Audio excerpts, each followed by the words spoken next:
यूं तो हर भारतीय फौजी किसी फौलाद से कम नहीं, पर कुछ ऐसे भी शेर होते हैं जिनके रगों में सच में लोहा भरा है। तो इस वीडियो में हम ऐसे ही एक शेर की बात करेंगे। हम बात करेंगे 45 बटालियन सीआरपीएफ कमांडेंट चेतन चीता की। चेतन चीता कश्मीर घाटी में बंदीपोरा में पोस्टेड थे, या वही इलाका था जहां से आतंकियों की सबसे ज्यादा घुसपैठ थी। इस लिहाज से यह पोस्ट और भी ज्यादा नाजुक हो जाती है। तारीख था 14 जनवरी 2017। स्थानीय पुलिस ने उन्हें 2 आतंकियों के छिपे होने की इनपुट दी। यह इनपुट बहुत खास था, इसलिए चेतन ने तुरंत ही कार्रवाई शुरू की और रात में 3:30 बजे वो पेट्रोलिंग के लिए निकल गए। अंधेरी रात में आतंकियों के मिलने की उम्मीद ना के बराबर थी। कमांडेंट चेतन के पास बस इतनी ही जानकारी थी कि आतंकवादी 2 की संख्या में है। तभी खबर मिली कि आतंकी बंदीपोरा के हिजदिन में छिपे हैं। तेजी से चेतन अपनी टीम के साथ बढ़े और उन तक पहुंचने के लिए अपनी टीम को हिस्सों में बांट दिया। हिजदिन पहुंचते ही चेतन तेजी से दुश्मनी की ओर बढ़े। वो इतना ज्यादा आगे बढ़ गए कि उनके साथी काफी पीछे छूट गए।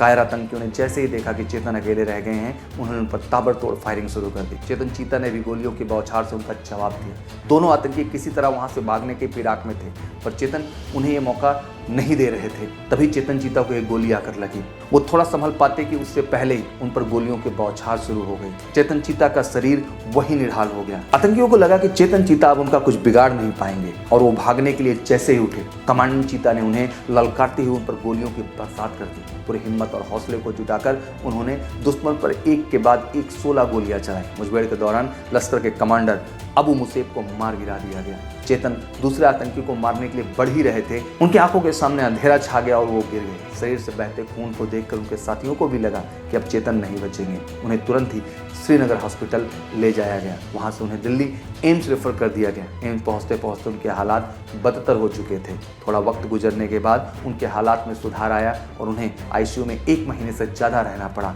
उनके सिर, दाईं आंख, पेट, दोनों बाहें, बाएं हाथ और कमर के निचले हिस्से में 9 से अधिक गोलियां लगी थी। वो अप्रैल 2017 में अस्पताल से डिस्चार्ज कर दिया गया। उस वक्त जब उनसे पूछा गया कि अब वो कैसा महसूस कर रहे हैं, उनका जवाब था रॉकिंग। It's rocking. 2018 में वो फिर से ड्यूटी पर लौट आए। उनके अद्भुत शौर्य साहस के लिए शांतिकाल के दूसरे सबसे बड़े सम्मान कीर्ति चक्र से सम्मानित किया गया। हमें देश के इस वीर सपूत पर बेहद गर्व है। ये वीर हैं तभी हम सुरक्षित हैं। ऐसे ही वीरों की सच्ची कहानी जानने के लिए इस चैनल को सब्सक्राइब करें और बेल आइकन को बिल्कुल दबाना ना भूलें। जय हिंद, जय भारत।